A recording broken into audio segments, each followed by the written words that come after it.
பாதுகாப்பு துறையின் முன்னாள் ஆலோசகர் கல்யாண சுந்தரம் அவர்கள் நம்முடைய இணைப்பில் இருக்கிறார். அவரிடம் பேசலாம். சார் வணக்கம். வணக்கம் சார், மேற்கு வங்கத்தில் திருப்பூரை சேர்ந்த ஐஎஸ் பயங்கரவாதி ஒருவர் கைது செய்யப்பட்டிருக்கிற நிலையில உள்நாட்டு பாதுகாப்பு கேள்விக்குறியாகி இருக்கு அப்படின்னு சொல்லலாமா?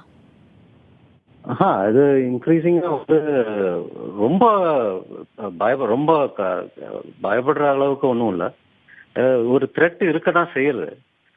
ஏன்னா இது இப்போ பங்களாதேஷ்ல பார்த்தோம், கொஞ்ச நாள் முன்னால இந்த டர்க்கியில பார்த்தோம், நேத்து டர்க்கி ஏர்போர்ட் அட்டாக் ஆச்சு, நேத்து மதீனால அட்டாக், 3 டிஃப்ரெண்ட் சிட்டிஸ்ல அட்டாக் ஆயிருக்கு, டார்கெட் பண்ணிருக்காங்க. ஸோ இது ஒரு பரவிட்டு இருக்கு இந்த ஐடியா. இந்த ஜிஹாதுன்னு சொல்லி அது தப்பா சொல்றாங்க. ஜிஹாதுன்னு வேற விஷயம், ஸ்பிரிச்சுவல் குவெஸ்ட் அது. ஆனா இதுக்கு இந்த டெரரிசம்க்கு, தீவிரவாதத்துக்கு ஜிஹாதுன்னு பேர் சொல்லி நாங்க இஸ்லாம்காக செய்யறோம்ட்டு ஒரு தப்பான இல்ல, நிறைய பேர் இந்த மாதிரி நம்ம பார்த்துருக்கோம். பெல்ஜியம்ல பார்த்தோம், பிரான்ஸ்ல பார்த்தோம், இந்தியால பார்த்துருக்கோம். இப்போ போன வாரம் சில பேர் கைது செய்திருக்காங்க ஹைதராபாத்ல அட்டாக் பண்றதுக்குன்னு. ஸோ இது நிறைய இடத்துல இந்த மாதிரி நடந்துட்டு இருக்கு. இத ஒரு ஒரு த்ரெட் உருவாகுது. இதை நம்ம எப்படி கட்டுப்படுத்தணும்னு நம்ம யோசிக்கணும். ஐஎஸ் பயங்கரவாதிகள் பரவுவது என்பது தற்போது தொடர்கதையாகி வருகிறது. இதுக்கு என்ன காரணம்? இது பற்றி உங்களோட கருத்து என்ன?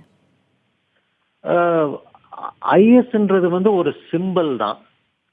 அவங்களா இங்க இவங்களை ட்ரெயின் பண்ணி செய்யறது அந்த மாதிரி இல்லை. இது இவங்க செல்ஃப் ரேடிக்கலைசேஷன் சொல்றாங்க இல்லையா. இது ஒரு 30-40 வருஷம் முன்னாலே எல்லா யங் பீப்புள் எல்லாமே கம்யூனிஸ்ட் ரெவல்யூஷன் அப்படின்ட்டு நிறைய பேர் டெரரிசம்ல இறங்கினாங்க.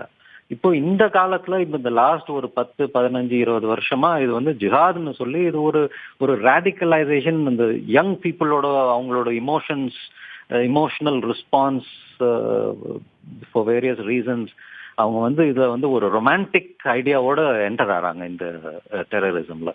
ஸோ இதனால இது எப்படி நம்ம கட்டுப்படுத்துறதுன்னு ரொம்ப கஷ்டம் actually. But community, state, police obviously நம்ம மோர் இப்போ இந்த இந்த சில சைன்ஸ் எல்லாம் பார்க்கணும்.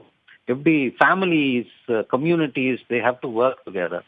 இது ஒர்க் இல்லாட்டி நம்ம இதை கட்டுப்படுத்த முடியாது. இந்த ஐடியாவை நம்ம டீலெஜிட்டிமைஸ் பண்ணணும்.